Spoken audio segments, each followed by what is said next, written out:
Oscillatory motion is a type of repeated motion in which an object moves back and forth about a fixed equilibrium position. The key idea is that the object does not simply move repeatedly in the same direction. Instead, it moves from one side of an equilibrium position to the other side and then returns again, continuing this pattern over time. In the diagram, the central point is called the equilibrium position. The object can move to the left of this position, return through the center, move to the right, return through the center again, and then move back to the left. The sequence can therefore be represented as left, center, right, center, left, and repeat. The equilibrium position is the most important reference point in oscillatory motion. It is the position about which the object oscillates. In many physical systems, the equilibrium position is the position where the resultant force acting on the object is zero. This does not necessarily mean that the object must remain there. If the object is displaced from equilibrium, a force may act to bring it back towards that position. Once the object starts moving, it can pass through equilibrium because of its velocity and continue towards the opposite side. It can then be brought back again, producing repeated motion. Consider the mass spring system shown in the diagram. A mass is attached to a spring, with the other end of the spring fixed. When the mass is at its central equilibrium position, the spring may be at its natural or equilibrium length, depending on the particular setup. If the mass is pulled towards the right and released, the spring produces a restoring force towards the left. The mass, therefore, begins moving back towards the equilibrium position. It passes through the center and continues towards the left. The spring then produces a force in the opposite direction, causing the mass to return towards the center again. This repeated back-and-forth movement is an example of oscillatory motion. The two furthest positions reached by the object are called the extreme positions. In the diagram, they are labeled as the left extreme position and the right extreme position. At an extreme position, the object has reached its greatest displacement from equilibrium in that particular direction. The object then reverses its direction of motion. For example, if a spring-loaded mass moves towards the right extreme position, it eventually stops for an instant at that point before moving back towards the center. Similarly, when it reaches the left extreme position, it reverses direction and begins moving towards the center again. The displacement of an oscillating object is measured from the equilibrium position.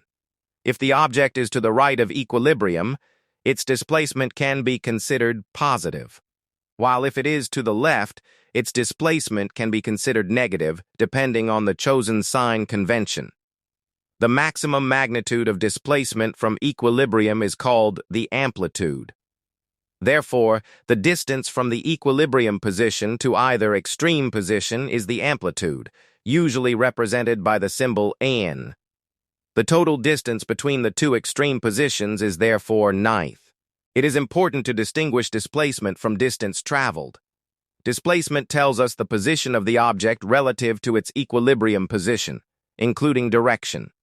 Distance traveled tells us how much ground the object has covered.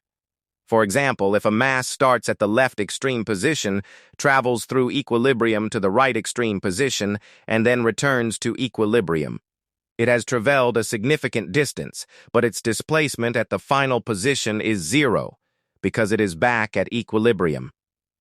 Oscillatory motion can be found in many different physical systems. A mass attached to a spring is one of the simplest examples. A simple pendulum can also perform oscillatory motion when it swings from one side to the other. When the pendulum is displaced from its equilibrium position and released, gravity provides a component of force that tends to bring it back towards equilibrium. The pendulum swings through the center, rises towards the opposite side, reverses direction, and returns again. For sufficiently small oscillations, the motion of a simple pendulum can be treated as simple harmonic motion. The vibrating string of a guitar provides another example. When a guitar string is plucked, the string is displaced from its equilibrium position. The tension in the string provides restoring forces that cause different parts of the string to move back and forth. The string repeatedly moves around its equilibrium position, producing vibrations. These vibrations create sound waves in the surrounding air, which is why the oscillatory motion of the string is directly connected to the sound produced by the instrument. Molecular vibrations are another important example. Atoms inside molecules are connected by chemical bonds, and these bonds can behave somewhat like springs. When the atoms are disturbed from their equilibrium positions, restoring forces tend to bring them back. The atoms can therefore vibrate around their equilibrium positions. These molecular vibrations are extremely important in chemistry and physics because different molecules have characteristic vibrational frequencies. And these frequencies can be studied using techniques such as infrared spectroscopy. Atoms in a solid also undergo oscillatory or vibrational motion. Although a solid object may appear stationary on a large scale, its atoms are continuously vibrating around their equilibrium positions. The atoms are held in a structure by forces between neighboring atoms. When an atom moves away from its equilibrium position, interactions with surrounding atoms tend to pull or push it back. At higher temperatures, these vibrations generally become more energetic. The microscopic vibrations of atoms are closely related to thermal energy and many properties of materials. Electrical systems can also exhibit oscillations. In an electrical circuit containing components such as an inductor and capacitor, energy can move repeatedly between different forms. For example, energy can transfer between the electric field of a capacitor and the magnetic field of an inductor. Under suitable conditions, the voltage and current can vary periodically with time. An oscilloscope can be used to display these variations as waveforms. The diagram shows an electrical oscillation represented by a sinusoidal waveform. The common feature connecting all these examples is repeated motion or repeated variation around an equilibrium condition. However, there is an important point that must be understood at A-level physics. Not every oscillation is simple harmonic motion. Oscillatory motion is the broader category. Simple harmonic motion, or SHM, is a special type of oscillatory motion that satisfies a particular mathematical condition. For SHM, the acceleration must be directly proportional to the displacement from equilibrium and must always act towards the equilibrium position. This condition is written as NEN. The distinction between oscillatory motion and SHM is extremely important. Imagine an object moving back and forth around a central position. The fact that it repeatedly moves from one side to the other means that it is oscillating. But to determine whether the motion is simple harmonic, we must examine its acceleration. If the magnitude of acceleration is proportional to the displacement and its direction is always towards equilibrium, then the motion is SHM. If this condition is not satisfied, the motion may still be oscillatory, but it is not simple harmonic. The restoring force is another important concept in oscillatory motion. When an object is displaced from equilibrium, a restoring force may act to bring it back towards equilibrium. In a spring system, this restoring force is described by Hooke's law, provided the spring behaves ideally within its elastic limit. The negative sign indicates that the restoring force acts in the direction opposite to the displacement. If the mass is displaced to the right, the force acts towards the left. If the mass is displaced to the left, the force acts towards the right. The motion can therefore be understood as a continuous sequence of displacement. Restoring force, return towards equilibrium, passage through equilibrium, movement towards the opposite side, and another return. Suppose the mass begins at the left extreme position. It then moves towards the center, passes through equilibrium, travels towards the right extreme position, stops momentarily, reverses direction, passes through equilibrium again, reaches the left extreme position, and repeats the process. This is one complete cycle of oscillatory motion. At the extreme positions, the direction of motion changes. The object momentarily stops before moving in the opposite direction. This means that its instantaneous velocity is zero at the extreme position. However, The acceleration does not necessarily have to be zero. In fact, in a simple harmonic oscillator, the acceleration has maximum magnitude at the extreme positions because the displacement from equilibrium is maximum there. At the equilibrium position, the situation is different. The displacement is zero. In an ideal Schmeme system, this means that the restoring force and acceleration are also zero at that instant. However, the object can have its maximum speed at equilibrium. This happens because the restoring force has accelerated the object as it moved towards the center. Therefore, the object can pass rapidly through equilibrium even though the acceleration is momentarily zero at that exact position. The concept of equilibrium should therefore not be confused with rest. An object at equilibrium can be stationary, but it can also be moving through equilibrium. Equilibrium describes a position or condition where the resultant force is zero, not necessarily a condition where the velocity is zero. In an oscillating system, the object repeatedly passes through equilibrium with significant velocity. The time taken for one complete oscillation is called the period, represented by ein.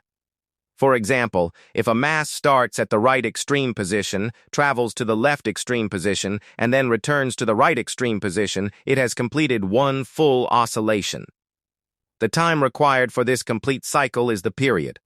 The frequency, represented by nein, is the number of complete oscillations performed per second. Frequency and period are related by nein. Another useful quantity is angular frequency, represented by nein. It is related to frequency by nein, and therefore it is also related to period by nein. Angular frequency is measured in radians per second. A system with a high angular frequency oscillates rapidly, meaning it completes each cycle in a shorter amount of time. A system with a low angular frequency oscillates more slowly. The spring mass system provides a particularly clear example of how the restoring force produces oscillation. Suppose the mass is pulled away from equilibrium. The spring becomes stretched or compressed, creating a restoring force. The mass accelerates towards equilibrium. As it approaches the center, its speed increases.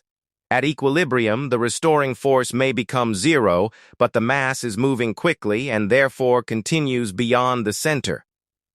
As it moves to the other side, the spring becomes stretched or compressed in the opposite direction. So the restoring force reverses direction. The mass slows down until it reaches the opposite extreme position, then reverses direction again. A simple pendulum behaves in a similar general way. When the pendulum bob is displaced to one side, gravity produces a component of force that tends to pull it back towards the equilibrium position.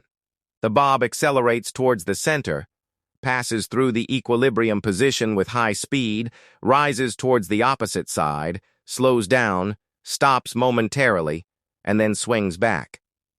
For small angular displacements, the restoring acceleration of a pendulum is approximately proportional to its displacement, allowing the motion to be treated as Schm. Oscillatory systems can also involve energy transfers. In a spring oscillator, when the mass is at an extreme position, much of the mechanical energy is stored as elastic potential energy and the velocity is momentarily zero. As the mass moves towards equilibrium, potential energy is converted into kinetic energy. At equilibrium, the kinetic energy is greatest. As the mass moves towards the opposite extreme position, kinetic energy is converted back into potential energy. This repeated energy transfer helps explain why the system continues oscillating in an ideal situation. In real systems, however, oscillations are often affected by resistance, air resistance, friction, electrical resistance, and other forms of energy loss can reduce the amplitude over time. This type of motion is called damped oscillation. A swinging pendulum in air is a simple example. If it is not continually supplied with energy, its swings gradually become smaller because some of its mechanical energy is transferred to the surroundings. Even though the amplitude decreases, the motion can still be oscillatory. The image shows the important idea that an oscillating system has a fixed equilibrium position and moves on either side of that position. The object does not simply travel from one extreme to another and stop permanently. Instead, the forces within the system cause it to return and continue the cycle. The sequence can be remembered as displacement from equilibrium, restoring effect, return towards equilibrium, movement through the equilibrium position, motion towards the opposite side, reversal, and repetition. One final distinction is particularly important for examinations. The statement the object moves back and forth is enough to identify oscillatory motion, but it is not enough to prove shm. To establish that motion is simple harmonic. You must show that the acceleration is proportional to displacement and acts in the opposite direction. In mathematical form, this is in. Therefore, oscillatory motion is the general concept of repeated motion about an equilibrium position, while simple harmonic motion is a special and mathematically defined form of oscillatory motion. Once this distinction is clear, it becomes much easier to understand the later A-level topics of Schumann graphs, phase difference, velocity and acceleration, energy transfer, spring oscillations, pendulums, and the connection between Schumann and circular motion.